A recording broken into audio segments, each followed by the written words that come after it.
In this video, I'm gonna be showing you how to share original quality videos on WhatsApp. First of all, go to your WhatsApp and tap on this three dot and go to settings. In settings, tap on storage and data, tap on media upload quality and here select HD quality. Then tap on save. Now go back to your chat list and go to the chat where you want to send original quality or high quality videos. From the chat, tap on this attach icon, select document. Select any of the option. I'm selecting gallery, and from a gallery, I'm just selecting the video, for example, this one, and tapping on done.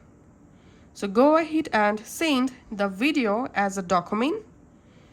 By sending videos as document, the video quality will not reduce. You will be able to send original quality videos. And here's another way to send original quality video. To do that, again tap on the attach icon.